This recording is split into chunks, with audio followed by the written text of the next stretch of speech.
मीनाक्षी जी हरिद्वार से। राधे राधे। जी महाराज जी, आपके चरणों में कोटि कोटि प्रणाम। महाराज जी, आप कहते हैं कि जो भी कार्य करें अभ्यास पूर्ण रहें, चाहे पढ़ाई करें या व्यापार करें। गुरुदेव, कभी कभी अभ्यासरत रहने के लिए सत्संग का समय निकल जाता है। गुरुदेव मार्गदर्शन करें कि उस समय किसको मानता दें, कर्म को या सत्संग या नाम जप को। नहीं, जैसे आप पढ़ाई पढ़ रहे हो तो उस समय आपको पूरी एकाग्रता पढ़ाई पे देनी है, क्योंकि वो भी भगवान की एक पूजा है। जैसे हम भगवान की पूजा करते हैं ना, अलग अलग भगवान को भोग लगाते हैं, भगवान की आरती करते हैं, तो ये पूजा है ना अलग अलग। ऐसे विद्या अध्ययन अपना कर्तव्य है। तो उस समय हम जब विद्या अध्ययन करने जा रहे हैं तो भगवान को नमस्कार करके पूरी एकाग्रता, अगर हम पूरी एकाग्रता नहीं देंगे तो उसमें हम असफल हो जाएंगे, हमारी पूजा असफल मानी जाएगी। हम जिस डिपार्टमेंट में जो कार्य कर रहे हो पूरी एकाग्रता से ईमानदारी से करें, बीच बीच में भगवान का स्मरण करते हैं। जैसे हम 5-10 मिनट में एक बार बोल लिया राधा, अब क्या परेशानी है, कलम रोकी राधा, और 2 घंटे 4 घंटे 8 घंटे जो भी कार्य किया या पढ़ाई की, बाद में भगवान के चरणों में वो कर्म अर्पित कर दिया, उसे कर्म समर्पण योग कहते हैं। हे प्रभु, 6 घंटे से ये जो हम पढ़ाई कर्म कर रहे थे, इसमें जो भी त्रुटि हुई हो और आपका जो भी विस्मरण हुआ हो, वो सब समय आपके चरणों में समर्पित। आपकी आध्यात्मिक उन्नति पक्का, आप आध्यात्मिक यात्रा कर रहे हैं। जब युद्ध अध्यात्म हो सकता है तो और क्या बकाया रहेगा। युद्ध में तो गला काटना है ना। भगवान करे मां मनुष्मर युद्ध च, मेरा स्मरण करते हुए युद्ध कर। तो अपने लोग बिल्कुल मतलब 2 डिपार्टमेंट कर लिए, एक भगवान का डिपार्टमेंट और एक संसार का डिपार्टमेंट, इसलिए हम परेशान हो जाते हैं। अगर हम भगवान और संसार को एक कर लें तो समस्या न रह जाए। और एक ही है, दूसरा कोई है ले, उसी का खेल है और सबकी जिम्मेवारी है अपने अपने कर्तव्य का पालन। कोई किसी की बहन है, कोई किसी की बेटी है, कोई किसी की पत्नी है, कोई किसी की माँ है, सबका अलग अलग कर्तव्य है और एक ही शरीर से कई कर्तव्यों का पालन करना है। इन कर्तव्यों का ठीक ठीक पालन कर लेने का मतलब है भगवान की आराधना। दूसरे से सुख ना चाहते हुए हम अपने कर्तव्य का दूसरे के प्रति पालन करें, ये भगवान की आराधना हो जाएगी। आप हर समय प्रसन्न रहेंगे यदि भगवत आराधना में रहेंगे। भगवत आराधना का मतलब केवल माला चलाना ही नहीं है, अपने कर्तव्य का सांगोपांग पालन करना है। गुरुदेव, जैसे मैंने अभी सीए की पढ़ाई पूरी करी और मैं व्यापार शुरू कर रही हूँ, तो उसकी वजह से जैसे आपने कहा अभ्यासरत रहो, तो रात तक लेट तक काम करना पड़ता है अपना सब कुछ। और ऐसा लगता है आपसे हम तब मिलते हैं जब हम सत्संग सुनते हैं। मतलब ऐसा लगता है हम आपसे उस दिन निकटता लगती है जब हमने सत्संग सुना।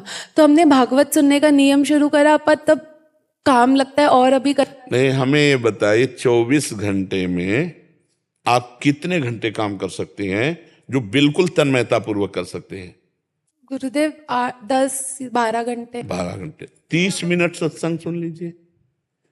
30 मिनट 12 घंटे अगर हम काम कर रहे हैं और 30 मिनट हम सत्संग के लिए निकाल लेते हैं तो क्या हमारा घाटा हो जाएगा?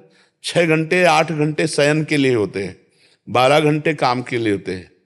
तो आपके पास कितने समय बचा? मान लो 6-8 घंटे आप सो लें गृहस्थी में, संसार में।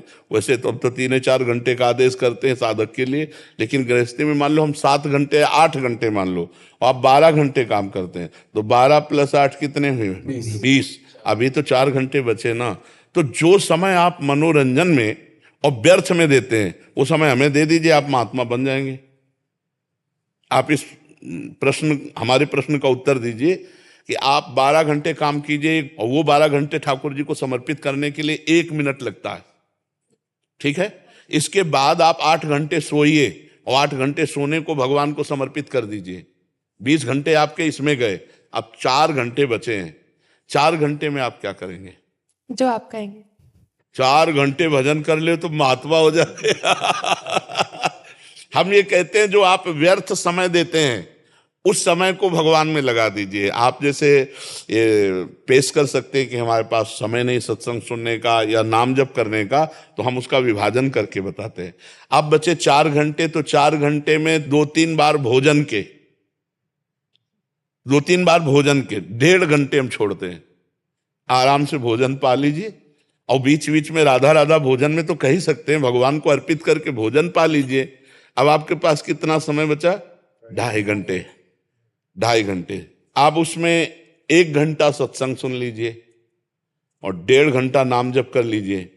2.5 घंटे आप हमें दे दीजिए, फिर देख लीजिए, 2.5 घंटे आप समय निकाल कर दे दीजिए अगर हमें, और आप अध्यात्म के अच्छे साधक न बन जाए तो आप हमें बताना, पर गलत मत करना, व्यभिचार मत करना, व्यसन मत करना, गंदी बातें ना देखना ना सुनना, फिर आप देख लो कितने अच्छे बन जाओगे आप। अगर आप गंदी बात बीच में करते रहोगे तो फिर आपको लगेगा कि मैं जो कर रहा हूं उसका कुछ अनुभव नहीं हो रहा है, क्योंकि घड़े में अगर एक भी छेद कर दो तो धीरे धीरे पानी उससे निकलता जाएगा। तो ऐसे ही अगर हमारे दोष हैं गलत धर्माचरण विरुद्ध अधर्म आचरण, तो फिर आपको आनंद नहीं मिलेगा। हम पहले कह रहे हैं अधर्माचरण का जब तक नाश नहीं होगा तब तक भगवदानंद का स्फुरण नहीं होता। तो इसलिए हमें सहयोग करो कि आप जैसे बॉयफ्रेंड गर्लफ्रेंड ये गंदी बातें जो भारत में आ गई हैं, आप लोग उसे स्वीकार ना करें, आप लोग धर्म पूर्वक चलें। आप जब एक दूसरे को मित्र बनाएं तो माता पिता की अनुमति से शास्त्र संयम पूर्वक पाणी ग्रहण करके गृहस्थी में जाइए, फिर प्यार से रहिए, कोई परेशानी नहीं। ये गंदी बातें हमारे धर्म के विरुद्ध हैं और इससे आपका जीवन और परमार्थ दोनों नष्ट होता है।